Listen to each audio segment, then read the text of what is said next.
prêcher, mais surtout enseigner ce matin. Et je commencerai par dire que Jésus, qui est le fondateur de l'Église, car il a dit, je bâtirai mon Église.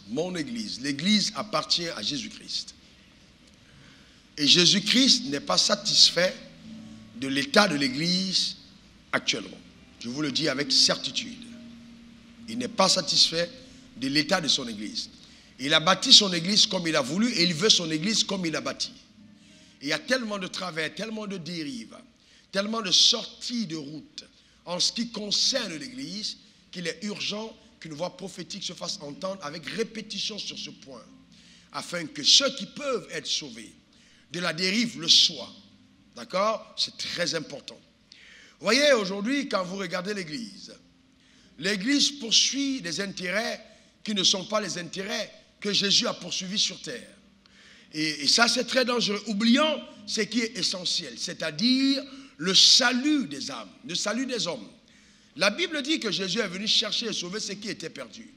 La raison de la venue de Jésus sur la terre, c'est le salut des hommes. Jean 3,16, car Dieu a tant aimé le monde qu'il a donné son Fils unique, afin que quiconque, vous voyez bien, quiconque croit en lui, pas si le chrétien croit, si le musulman croit, l'hindouiste croit, non, mais quiconque donc, croit en lui ne périsse point, mais ait la vie éternelle.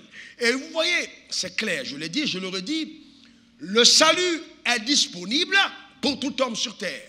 Il n'y a pas une seule personne sur la terre que Dieu ne puisse sauver.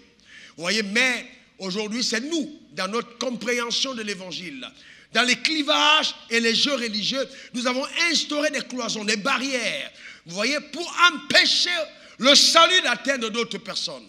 Et ça, le diable s'en réjouit. Mais quand Jésus est mort sur la croix, il est mort pour le salut de tous les hommes, pas simplement des chrétiens. Non, non, non, mais de tous les hommes. Hélas, certains chrétiens ne le comprennent pas. Et c'est pourquoi vous voyez, les gens sont plus aujourd'hui dans les enseignements sur comment réussir dans la vie. Non, réussir dans la vie n'est pas la préoccupation de Dieu pour toi. Réussir ta vie, c'est la préoccupation de Dieu, mais pas dans la vie.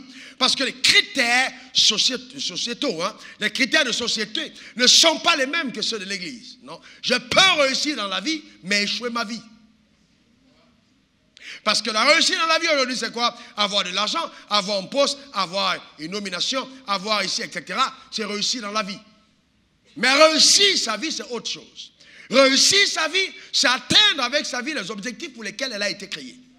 C'est pourquoi vous voyez les gens qui ont réussi dans la vie détruire leur propre vie après. Après, ils se suicident. Pourquoi? Parce qu'ils ont cherché le bonheur dans l'argent, ils ne l'ont pas trouvé. Ils l'ont cherché dans les femmes, ils ne l'ont pas trouvé. Ils sont allés maintenant chercher sur les enfants, les petits-enfants. On les appelle les pédophiles, ils ne l'ont pas trouvé. Ils sont allés dans le même sexe, chercher le bonheur, ils ne l'ont pas trouvé. Ils ont donc conclu que peut-être ça n'existe pas, mais nous avons la clé. Nous avons la clé. Mais le drame, c'est quoi? C'est que le monde qui se meurt et les gens qui souffrent, qui sont dans les liens atroces, n'ont plus accès à la lumière parce que la lumière a été cloisonnée dans les églises. Et on empêche ainsi la société d'avoir accès au salut. Mais à qui ça profite? Au diable. Au diable. Je vous donne une parenthèse. Quand il y a eu ces différentes réformes qui sont en train, avec insistance, de prendre toute la planète Terre. Aujourd'hui, on insiste qu'il faille absolument que dans les constitutions, on donne la liberté aux hommes d'aller dans n'importe quelle dérive. Vous comprenez de quoi je parle? J'étais très choqué de voir que l'Église n'est pas pris position à propos. Pourquoi? Parce que les gens qui prennent la position, qui se décident, moi, tous les députés que j'ai rencontrés et toutes les personnes à qui je pouvais parler, je leur ai parlé du danger dans lequel nous sommes en train d'amener les sociétés. Et il est très important qu'on alerte en disant, si on bâtit une société sur des fondements pareils, elle est en train d'aller à la ruine. Totalement. Parce qu'après la vie sur terre, il y a une autre vie. Et donc, je peux réussir la vie sur terre et échouer l'éternité. L'éternité est sans fin, alors que celle qui est terrestre s'arrête pour longtemps. Donc, il faut être intelligent pour comprendre. On a besoin de faire le bon choix. Et pour ça, l'Église doit jouer son rôle. Et voyez, l'apôtre Paul, étant conscient justement de cette vérité, écrit à l'église de Corinthe, qui était une église hautement idolâtre. Et puis une église plongée dans l'immoralité, ou plutôt l'impudicité, etc. Nous faisons donc les fonctions d'ambassadeurs pour Christ. Pourquoi est-ce qu'il dit ça à Corinthe? Parce que l'église de Corinthe était dans le jeu de l'immoralité. Donc les gens se préoccupaient des affaires de la terre et non de celles du ciel. Il dit, vous êtes ambassadeurs. Faites des fonctions d'ambassadeur pour Christ. Un ambassadeur, c'est quelqu'un qui représente. Un ambassadeur, c'est quelqu'un qui poursuit la politique de Dieu. Un ambassadeur reçoit l'accréditation pour défendre les intérêts de quiconque l'a établi. Donc, si Dieu fait de nous des ambassadeurs de Christ sur terre, la politique que nous poursuivons n'est pas nôtre, mais celle de Christ. On est d'accord là-dessus. C'est vraiment simple. Hein? L'évangile est simple. On l'a compliqué par des révélations insensées qui n'ont vraiment même pas leur place. L'évangile est simple. On est ambassadeur de Christ sur terre. Donc, comme si Dieu exhortait par nous, voyez-vous, comme si Dieu par nous, quelqu'un dise par moi, quelqu'un dise encore par moi. Ça veut dire quoi? Chaque personne née de nouveau est une porte d'accès de Dieu pour atteindre les autres. Une porte d'accès de Dieu pour atteindre les autres. Une porte d'accès de Dieu pour atteindre les autres. Donc Dieu veut passer par toi pour que d'autres personnes le connaissent. D'accord? C'est le but de notre salut. Que d'autres personnes autour de nous connaissent Dieu. Et qu'est-ce que Dieu veut dire? Il veut dire aux gens qui nous entourent, nous vous en supplions, soyez réconciliés avec Dieu par Christ. Soyons réconciliés. Quel égoïsme, et je dirais même quel sadisme, que d'être enfant de Dieu et de ne pas penser au salut de ceux qui nous entourent. Regardez ce qu'Éphésiens 2, verset 10 déclare. Éphésiens 2, 10, car nous sommes son ouvrage, ayant été créés en Jésus-Christ pour de bonnes œuvres que Dieu a préparées d'avance afin que nous les pratiquions. C'est-à-dire que Dieu, quand il t'a sauvé, derrière toi, il y avait des personnes qui voulaient atteindre en t'appelant. Donc quand il dit, par exemple, je vais toucher Écho, il voit derrière Écho une multitude de personnes qui vont être atteintes par la vie d'Écho. Donc Écho devient la porte d'accès pour plusieurs. Donc, c'est pourquoi quand vous voyez quelqu'un qui est né de nouveau, quelle que soit la fonction qu'il a dans le monde physique, il y a du respect pour la personne. Parce que c'est le choix de Dieu pour atteindre une autre multitude. Donc, ton père, ta mère, tes frères, tes soeurs, tes collègues, tes voisins, et à d'autres, il donne même la responsabilité d'atteindre des villes et à d'autres des pays. Selon la grâce qui est déposée sur la vie de chacun. Vous allez peut-être vous rendre compte qu'il y a un homme de Dieu qui est un bon homme de Dieu, mais il est bon dans sa ville. Il ne peut pas faire d'impact en dehors de sa ville. Il a eu un appel local. On n'a pas tous les mêmes grâces. On n'a pas tous les mêmes appels. Mais on est tous appelés dans le royaume des cieux pour servir aux intérêts de Dieu. Que quelqu'un dise, je suis appelé. S'il te plaît, dis-le, je suis appelé. Donc il y a une responsabilité divine rattachée à ta personne. Et c'est pourquoi l'apôtre Paul écrit aux Romains et il dit, car Dieu ne se répand pas de ses dons et de son appel. Donc si tu es appelé, Dieu ne changera pas ton appel. Il ne changera pas les dons. Il ne va pas se repentir. Il t'a déjà appelé. Donc tu as l'obligation de répondre à cet appel de tout ton cœur. Eh bien, tu peux dire non. Parce que nous avons le libre arbitre. Mais ton nom sur terre t'obligera au devant du trône de Dieu. D'accord? Ça dit parce que la Bible dit que le jugement va commencer dans sa propre maison. Donc certaines personnes n'y pensent même pas. Mais on sera jugé. On sera jugé. Et dans ta productivité terrestre, est aussi, comment je vais dire, précurseur à certaines faveurs surnaturelles que tu expérimenteras dans la vie quotidienne. Certains d'entre nous, vous voyez, on veut certaines choses et nous ne comprenons même pas que le raccourci pour obtenir les choses de Dieu, c'est vivre pour Dieu. Il n'y a pas meilleur raccourci. Vous voulez avoir les choses de Dieu, vivez pour Dieu. C'est le raccourci pour obtenir les choses de Dieu, c'est de vivre pour Dieu. C'est ça le raccourci. Vivre pour Dieu. Pour obtenir les choses de Dieu. C'est le raccourci. Et donc, c'est très important. Très, très important. La semaine passée, je vous ai donné mon témoignage personnel. Ce que je vous dis, c'est ce que je vis. C'est la raison pour laquelle je vis pour l'évangile. Jésus est ma priorité numéro 1. Il n'y a pas une autre priorité, elle n'en aura jamais. J'ai maudit le jour où j'ai rencontré quelqu'un qui me sortira de cette conviction.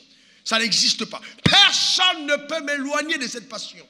Parce que là où Jésus m'a retiré, personne ne pouvait le faire. J'ai goûté à la vie par lui. Et je suis dans l'ivresse de son amour.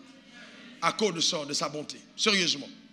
Donc, Dieu m'a sorti de là, j'étais tout jeune. 22 ans et demi, 23 ans. Voilà que Dieu apparaît dans ma chambre et il me sort de là. Mais tout de suite, Dieu m'a fait comprendre 2 Corinthiens 5, verset 17. Je suis une nouvelle créature, les choses anciennes sont passées, toutes choses sont devenues nouvelles. Heureusement d'ailleurs. 2 semaines après mon salut, j'ai une vision. Je dors et je vois une école biblique. Il y a plein d'enseignants qui sont en train de dispenser des cours. Et le Seigneur me dit, va t'inscrire dans cette école. Et donc, je me réveille. Je commence à poser la question aux gens, mais vous connaissez l'école biblique? Entre-temps, matin et soir, j'étais consumé par le désir de lire la Bible. Et donc, je vais m'inscrire puis finalement dans cette école pour accoster le témoignage. Quand je rencontre le directeur de l'école, il me dit, non, il est trop tard, on ne peut pas te prendre dans cette école. Et puis, poussé par l'esprit, je lui dis, dans tous les cas, je m'en vais jeûner 3 jours, je reviens, tu vas me prendre dans ton école. Parce que Dieu m'a dit, je viendrai. Et quand je pars, il appelle le pasteur qui m'accompagnait. Après, il lui dit, dis à ce jeune homme de revenir. Dieu m'a dit qu'il sera utile au ministère. C'est comme ça que j'ai été inscrit à l'école. 1 an, 2 ans après, je sors de l'école, tout jeune, 25 ans à peu près, je sors 25 ans et demi. Si on peut projeter quelques photos, la première photo, vous montrer. Je suis tout jeune, tout frêle, je sors de l'école, je suis nommé directement administrateur de l'école, vice-directeur. Donc, nommé à l'école biblique, je commence à, voilà un peu, voilà justement la forme que j'avais. Mais à cette époque-là, j'avais environ 83 pasteurs qui étaient dans l'école et j'étais vice-directeur en charge de l'administration. J'étais passionné pour Jésus, fou, emballé pour les causes du royaume. Sérieusement, regardez comment j'étais. C'est à cet âge-là, quand j'étais en train de servir le Seigneur à l'école biblique, que Dieu m'apparaît, Dieu me dit, maintenant, va approfondir ta connaissance, va te former pour la mission. Et je suis parti miraculeusement à l'école de mission. Pourquoi? Parce que chaque fois que Dieu sauve une vie, il y a une raison derrière le salut. Il y a une raison derrière. À cet âge-là, je pouvais dire oui, j'ai réussi, je suis vice-directeur dans une école. Je serais mort dans l'à peu près. Est-ce que vous comprenez? Mais Dieu m'a dit, j'ai quelque chose pour toi. Et quand il me parlait, il ne m'a pas montré ni voiture, ni maison, ni rien du tout. Il m'a montré l'obéissance. Le drame aujourd'hui dans cette génération de jeunes serviteurs de Dieu que nous avons, c'est la prostitution. Les gens répondent à l'appel pour un costume, pour une chaussure, pour une voiture, pour une maison. Non, Christ est le centre premier pour lequel on répond à l'appel. Est-ce que quelqu'un comprend de quoi je parle? Et donc je suis parti à cette école, répondant à l'appel de Dieu. Mais pourquoi est-ce que je pars? Parce que vous devez comprendre que toi et moi, nous sommes fils d'Abraham. Dis, je suis fils d'Abraham. Oh, dis-le encore, je suis fils d'Abraham. La 3e fois, quand tu le diras, toutes les bénédictions rattachées à ça te sont accordées au nom de Jésus. Et Galates 3, verset 7 dit, reconnaissez donc que ceux qui ont la foi sont des fils du pasteur. Quoi? Qu'est-ce qui est écrit? Reconnaissez donc que ceux qui ont la foi sont qui? Oh, s'il vous plaît, aidez-moi. Des fils d'Abraham. Quels sont ceux qui ont la foi? Levez la main. Super. Maintenant, dans la loi de la reproduction, l'enfant ressemble à qui? À son père. Donc, il y a ce qu'on appelle les gènes, d'accord, qui sont héréditaires. Donc, même dans nos gènes en tant qu'enfants de Dieu, nous avons une sémence de mission et d'appel dans nos gènes spirituels. Parce que notre Père était missionnaire et notre Créateur est un missionnaire. Donc, nous avons en nous la mission. N'est-ce pas? Je vous démontre encore ça. Genèse 12, verset 1. L'Éternel dit à Abraham. Vous savez, j'entends une parole que le Seigneur me donne tout à l'heure. C'est bien d'écouter le Saint-Esprit. Écoute bien ça, pasteur. Dieu dit, si Abraham a changé de nom, vous changerez tous de nom. C'est-à-dire qu'à l'étape où Dieu te rencontre, ce n'est pas à cette étape que tu termines. Il y aura un changement radical. Quelqu'un dans le meilleur des amens. On t'appelait la prostituée, on t'appellera la femme de gloire. Parce que Dieu change quand il te rencontre. Et il dit à Abraham, c'est pas Abraham, Abraham, quitte ton pays, ta patrie, la maison de ton père. Vas-y dans le pays que je te montrerai. Et le suivant, il dit, je ferai de toi une grande nation. Et je te bénirai, je rendrai ton nom grand. Et tu seras une source de bénédiction. Waouh. Verset 3, il dit, je bénirai ceux qui te béniront. J'ai cette promesse sur ma vie. Et il dit, et je maudirai ceux qui te maudiront. Il n'y a personne qui peut me maudire et puis s'épanouir. Ton amènement bête. Est-ce que tu es concerné par cette parole? J'ai hérité ça de mon père. Et toutes les familles de la terre seront bénies en toi. Vous voyez? Mais cette parole, nous la lisons souvent, mais nous ne comprenons pas la profondeur. Il a dit à Abraham, quitte ton pays. Ça veut dire quoi? Ça veut dire que si je veux être fils d'Abraham, j'ai un héritage de mouvance. Je dois me déplacer. Je dois être à même de bouger. Je dois être à même de partir. Je dois sortir de ma zone de confort. Je dois pousser, partir vers l'appel que Dieu m'a adressé. Quitte ton pays, ta patrie, la maison de ton père. Ça fait 3 départs en un. Ça fait 3 départs en un. Le premier départ, c'est le pays. Alléluia.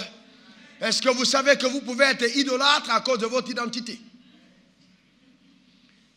Vous restez calme. Vous savez qu'il y a des gens qui aiment tellement leur pays que c'est une idolâtrie. Je suis fier d'être... Alléluia. Amen. Amen. Je suis trop fier. Et cette fierté peut s'avérer une idolâtrie. Parce que cette fierté peut bâtir en toi des racines tellement identitaires que quand le ciel te rend visite, tu as la peine à t'identifier à la patrie céleste. Parce que nous sommes citoyens de la patrie céleste. Nous sommes de la maison de Dieu. Donc si nous sommes de la maison de Dieu, il faut avoir un détachement clair. L'attachement à notre pays. C'est le premier départ. Quitte ton pays. Quels sont ceux parmi vous qui sont enfants de Dieu? Alors, rebaissez la main. Je vous pose une autre question. Quels sont ceux qui sont devenus fils d'Abraham? Alors, je vais rebaisser la main. Est-ce qu'Abraham était ivoirien? Dans cette adoption dans la famille d'Abraham, te fait perdre ton identité locale.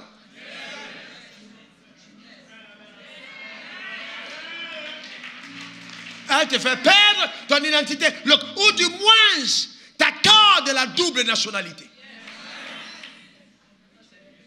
Dans la conscience de la nationalité qui prime sur l'autre. Généralement, quand vous avez 2 nationalités, 2 passeports, et que vous voulez voyager, vous utilisez celui qui vous accorde le plus de faveur. Est-ce que quelqu'un comprend de quoi je parle? Que quelqu'un dit, je suis citoyen céleste. Parce que si vous brandissez votre passeport ivoirien, les démons vous attaquent. Mais quand vous brandissez le passeport de la patrie céleste, vous êtes intouchable et inviolable. Alléluia. Que quelqu'un dise, ça c'est mon partage. Ça c'est ma portion. Vous voyez, donc il y a eu 3 départs. D'abord quitter de son pays, ensuite de sa patrie. De sa patrie. De sa patrie. Là, il s'agit de se détacher de la culture. Partir de sa culture. C'est pas facile. Quand vous voyez un missionnaire ivoirien aller quelque part, il s'en va avec la tchéké. Si vous voyez, d'accord, un missionnaire camerounais aller quelque part, il s'en va avec les bâtons de manioc. Donc il y a toujours des choses de la culture qu'on trimballe dans nos sacs pour aller avec. Ce sont des, voyez, donc on se déplace du pays, mais pas de la patrie. Et donc quand on arrive à l'extérieur, première question, où est-ce qu'on vend la tchéké dans ce coin? Où est-ce qu'on peut trouver un peu de la tchéké, mon frère? Où est-ce que les Ivoiriens se trouvent? Où sont mes frères ici? Dans la première chose, c'est qu'on va tout de suite se localiser vers ses frères. Mais si Joseph n'avait pas quitté sa patrie quand il avait été vendu, il n'aurait jamais été premier ministre en Égypte. Vous pensez que les gens de la patrie de Joseph n'existaient pas? Si, mais faites attention. C'est pourquoi les personnes qui sont candidats à la migration, d'ailleurs, c'est quelque chose sur lequel il faut vraiment qu'on reparle. Les candidats à la migration qui vont chercher un bonheur lointain sont souvent en train de s'éloigner du bonheur divin. Parce que Dieu ne te place jamais dans un endroit par hasard. Et chaque déplacement qu'il doit prendre du temps pour une autre zone doit être autorisé par le ciel. Parce qu'un ambassadeur ne peut pas quitter le lieu de sa mission pendant longtemps sans avoir une autorisation préalable de son pays. Et les gens mènent leur vie n'importe comment, ils ne se rendent même pas compte des pertes terribles qu'ils subissent. Quitte ta patrie. Et c'est pour ça, vous voyez, par exemple, quand les gens doivent partir au niveau de la patrie, arriver en France, l'église congolais, c'est les Congolais. S'il est de Congo, Kinshasa, dès qu'il commence à parler, comment est-ce que ça va, tout de suite. Et puis il revient sur le français. Amen. Quand tu arrives c'est la même chose. Tu viens chez les Centrafricains, ils sont entre frères. Chez les Camerounais, ils sont entre frères. Et vous voyez, comme les personnes réfléchissent, en Europe, qu'est-ce qu'ils ont fait? Ils se disent, bon, on a beaucoup de Noirs qui viennent, on va donc intelligemment laisser certains coins pour qu'ils se sentent en Afrique. Donc on commence à dire, bon, on va au Château Rouge, libérer un peu l'espace, pas trop de contrôle. Laisser cet endroit sans trop contrôler. Parce que s'ils se rendent compte qu'on ne contrôle pas tout, ils vont tous venir par cet endroit. On les enseigne dans cette zone. Et donc ils parlent entre eux, ils mangent entre eux, ils vont dans leur maquis. Donc en fait, ils sont en France, mais ont transporté la Côte d'Ivoire en France. Et à partir de ce moment, ils ne peuvent pas pénétrer local, ni l'économie, ni la politique, donc ils n'ont pas d'influence. Parce que les gens n'ont pas appris à partir. Ils n'ont pas appris à partir. Imaginez un seul moment que Jésus était sur terre et tout le temps, il est en train de marcher avec les anges, de manger ce qu'on mange. C'est pas possible. Ni Pierre, ni Jacques n'allaient être avec lui. Pourquoi? Parce qu'ils allaient se sentir mal à l'aise. Vous ne pouvez pas tout le temps, au milieu des gens, rappeler que vous venez d'ailleurs. Dès qu'on a la louange, il faut qu'on chante comme au pays. Et vous voyez dans ces églises, on tape, on danse, ils sont là, yeah, ils crient. Mais non, vous êtes en France. Le blanc ne sait pas faire le dombolo. Le blanc ne connaît pas le bruit. L'Africain, quand c'est calme, ce n'est pas chaud. Il faut qu'on monte les décibels jusqu'à ce que les tympans font ding, ding, ding, ding, ding. Là, il est content. Il est content. Non, quand on dit en Afrique, le culte commence à 9h. C'est à 9h qu'on entre dans sa voiture pour arriver au culte. Ça, c'est l'Afrique. Mais tu arrives en Europe, tu ne peux pas africaniser ton culte. Et attendre d'avoir les Blancs. Et on dit non, ils sont racistes. Non, ce n'est pas que les Blancs sont racistes. Nous sommes racistes dans notre culture. On a tellement adopté notre culture qu'en venant vers les gens, on ne fait pas d'effort d'être comme eux. Moi, j'ai été dans ces pays, je vais vous dire, sérieusement, les Noirs transportent souvent un complexe qui font que tout de suite, ils ont l'impression qu'on ne les aime pas. Il faut aucun effort. Comment tu peux? Il faut aucun effort. Un jour, dans un voyage, une femme apporte dans son sac un singe. On arrive à Atlanta quand le douanier ouvre et voit la tête du singe et commence à crier. D'abord, pour le blanc, voir la tête du singe dans un sac, c'est un maître. Parce que c'est un animal, on n'imagine pas que quelqu'un puisse tuer un singe jusqu'à le boucaner, jusqu'à le fumer. Donc quand on voit ça fumer, on te regarde d'abord comme un sorcier. Comment tu peux tuer un singe et tu le fumes? Est-ce que quelqu'un comprend de quoi je parle? Tu fumes le singe. Donc les blancs se réunissent. Et le gars dit non, ils sont contre moi. Ce n'est pas contre toi. Quand tu veux aller quelque part, il te dit comment les gens sont avant d'y aller. Est-ce que quelqu'un comprend de quoi je parle? Quitte ta patrie. Alléluia. Et quitte la maison de ton père. Et vas-y dans le pays que je te montrerai. Vous savez donc quand j'arrive à l'école missionnaire et que la formation se déroule, à la fin de la formation, je fais face à un problème. Il faut donc mettre en pratique ce que j'ai appris. Je mets la carte du monde sur le mur et je commence à prier. Et je suis saisi par l'esprit et transporté d'une manière singulière dans une prière intense. Je prie en esprit sérieusement, des spasmes poussés dans la prière, de jour comme de nuit, en train de gémir devant Dieu. Quand je dors très peu, je me réveille, je sursaute en langue. Je parle en langue pendant 7 jours. au 7e jour, j'entends une voix claire qui me dit, Côte d'Ivoire, c'est le pays. Je regarde la Côte d'Ivoire. J'étais passé par la Côte d'Ivoire. Donc, honnêtement, je n'avais aucune envie de venir. Pourquoi? Parce que la Côte d'Ivoire, c'était trop grand pour moi. C'était trop développé. Je pensais à un petit pays comme le Mali, si on me disait Burkina Faso, Guinée-Papouasie, les petits pays là. Je me disais peut-être là-bas, ça peut être mieux. Mais ici, comment est-ce que je vais faire? Et donc, Côte d'Ivoire, j'ai d'abord des doutes. Et donc, quand je termine le moment de prière, je sors, une soeur me dit, Dieu m'a dit de te dire que Côte d'Ivoire, c'est l'endroit de la destination. Donc, j'accepte Côte d'Ivoire. Et pendant que je suis en train d'accepter Côte d'Ivoire, il était aux environs de 20 heures. Je suis dans ma chambre, je lève la main, je rends ministère au Seigneur. Nous sommes dans un moment d'intimité.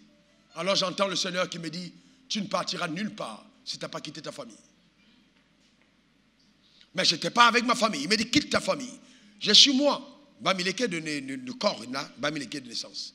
Donc, c'est-à-dire enraciné dans une culture terrible, où on passe la succession de génération en génération. Et tu es garant de certaines pratiques. Et mon père est donc l'héritier de la grande famille.